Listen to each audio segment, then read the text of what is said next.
अस्सलाम वालेकुम। मैं doctor Shahid Mustafa, consultant neurologist. हम मुख्तलिफ़ न्यूरोलॉजिकल टॉपिक्स के ऊपर हम बात करते रहे हैं अवाम व नास की आगाही के सिलसिले में।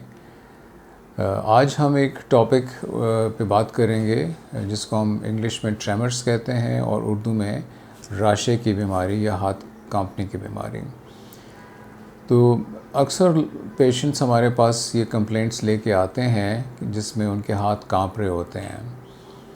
तो इसकी जो सबसे कॉमन वजह जो है वो तो है पार्किंसंस डिज़ीज़। पार्किंसंस डिज़ीज़ एक ऐसी बीमारी होती है जिसके अंदर इंसान की हरकत और सकनात काफ़ी स्लो हो जाती हैं, हाथ भी थोड़ा सा कांपते हैं, जिसको हम एट रेस्ट ट्रेमर्स कहते हैं। यानी वो हाथों की कांपने वाली बीमारी जो कि अगर मैं हाथ, अक्सर लोग नमाज के लिए खड़े होते हैं या गोद में हाथ रखे हुए हैं तो हाथ जो है वो शेक करते हैं और आमतौर से एक तरफ से शुरू होती है। लेकिन ज़रूरी नहीं कि हर हाथ कांपने की बीमारी को हम पार्किंसन डिज़ीज़ का नाम दें।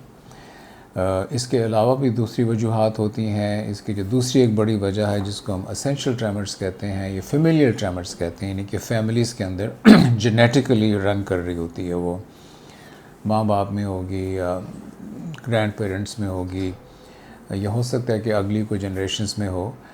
तो वो ऐसे हाथ कांपने की बीमारी होती है जो हम कहते हैं एट रेस्ट नहीं होती।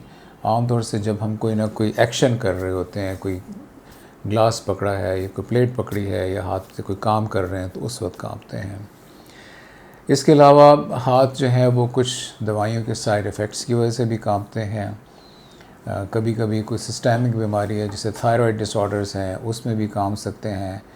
फिज़ियोलॉजिकल ट्रेमर्स भी हो सकते हैं। कुछ लोगों के वैसे ही जो है एंग्जाइटी में या बहुत स्ट्रेस में है, तो उस वक्त भी हाथ कांप सकते हैं। और रेयरली जो है दिमाग की कोई और डिजेनरेटिव डिसऑर्डर्स हैं, कोई दिमाग के उस हिस्से का डिसफंक्शन है जो कि बैलेंस को, कोऑर्डिनेशन को कंट्रोल करता है, तो उसकी वजह से भी हाथ कांप सकते हैं। इसलिए अगर किसी के भी हाथ कांपने की बीमारी हो, जो आम तौर से तो ये ओल्डर एज ग्रुप में हम देखते हैं 50-60 साल के बाद, बहुत कम होता है कि हम यंगर एज में इस तरह की जो हाथ कांपने की बीमारी है उनको देखते हैं। लेकिन बहरहाल जो भी हो, उसकी असल वजह को तलाश करना चाहिए। और आजकल अल्लाह के फ़ज़ल से ऐसी दवाइयाँ मौजूद हैं जिसमें हम ट्रेमर्स की जो मुख्तलिफ़ अक़साम को मैंने डिस्कस किया है उसको कंट्रोल किया जा सकता है।